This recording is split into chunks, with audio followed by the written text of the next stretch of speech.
Present Productions presents the Math of ESP, why it works even if you don't believe in it. Talking about the idea of thinking for yourself and how it creates a society when you stop thinking about what you're doing and why you're doing it.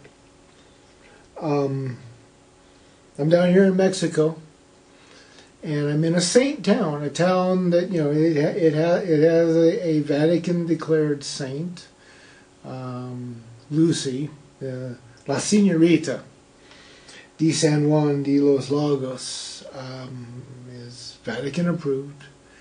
It brings in, I don't know, a few 100 million pesos to maybe 1 billion pesos a year for this entire town and area, most of which goes to the Vatican. The people here don't trust one another. Okay. Everywhere I go, everywhere I talk to people, it's always the same thing. They don't trust anybody else in their families. Husbands and wives do their own thing. They have their own businesses usually and stuff like that. It's very common that, you know, when you rent a place, you put the rent into the bank account of the person you're renting from.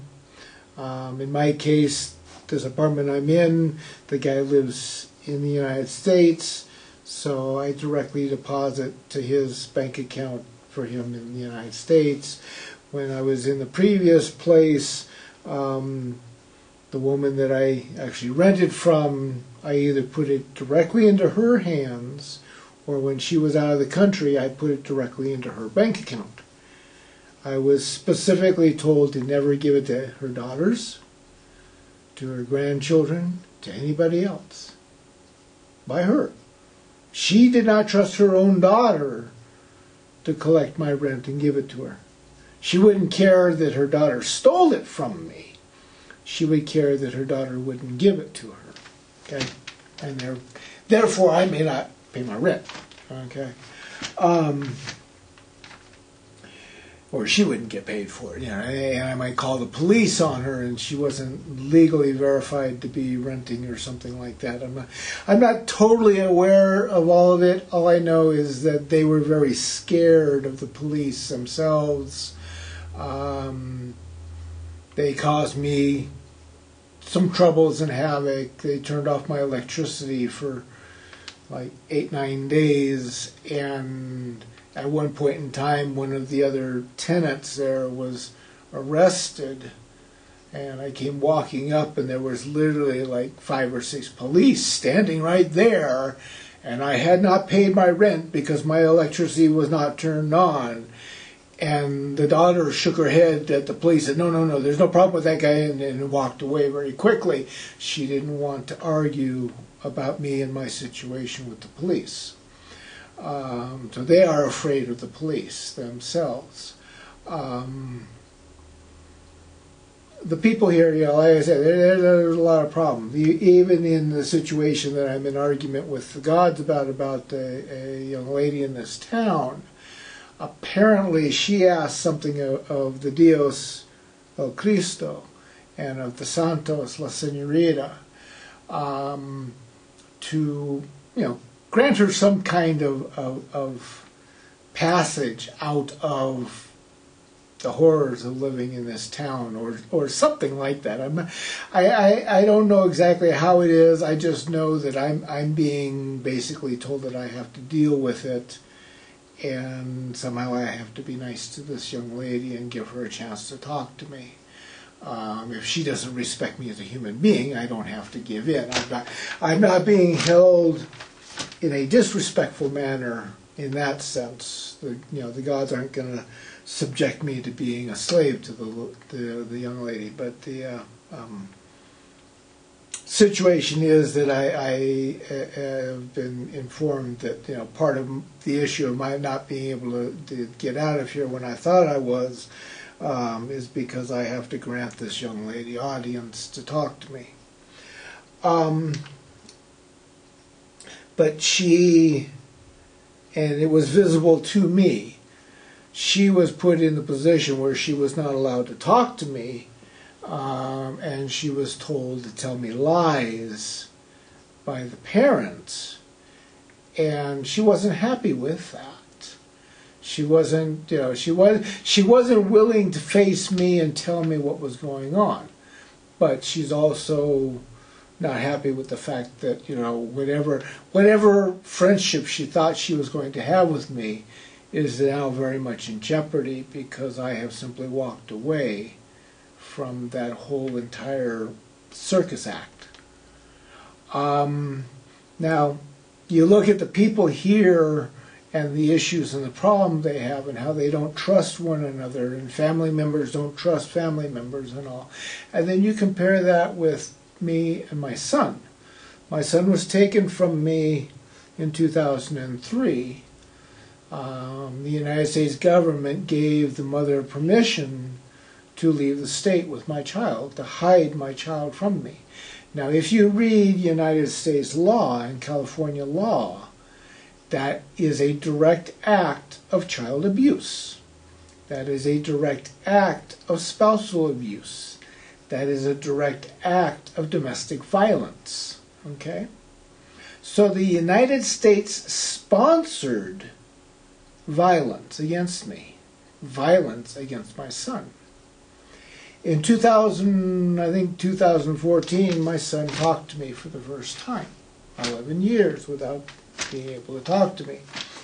And in 2015, he was actually in my presence for a few hours, and because I'm extreme empath, I picked up on the fact that he was kind of bothered by being around me. And when he left, he never really addressed the issue of, where are we going to go with our relationship? What are we going to do?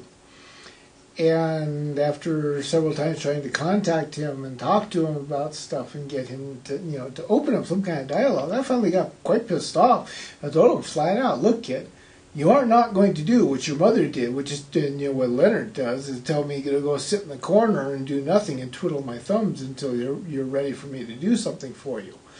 I'm going to get on with my life. I have to deal with the fact that I'm a human being and I have feelings and emotions and all. And he did. He realized that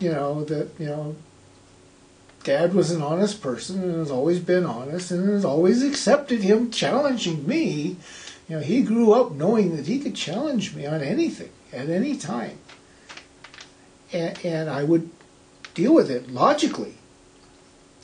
He never once got that I'm your dad and I tell you and you're going to do it no matter what. He never got that. I don't do that. Okay. So he came forward with, all right, Dad, I'll explain this much to you. I love you. I remember that you were never violent or abusive to me. I read your letters and emails that you send. But I got the snot beat out of me, Dad. It emotionally traumatizes me to try and be around you, to read your stuff. What am I supposed to say? What am I supposed to do?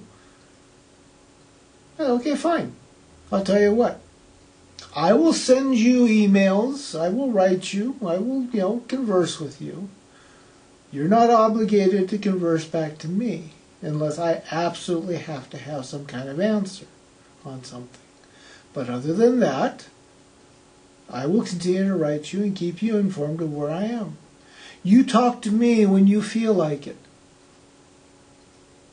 Yeah. So once in a while I hear from him. Once in a while he writes. Once in a while he has stuff to say. He lets me know a little bit about what's going on in his life. And I give feedback and dialogue to him about what I think and what I feel and how I'm helping him, what I can do for him.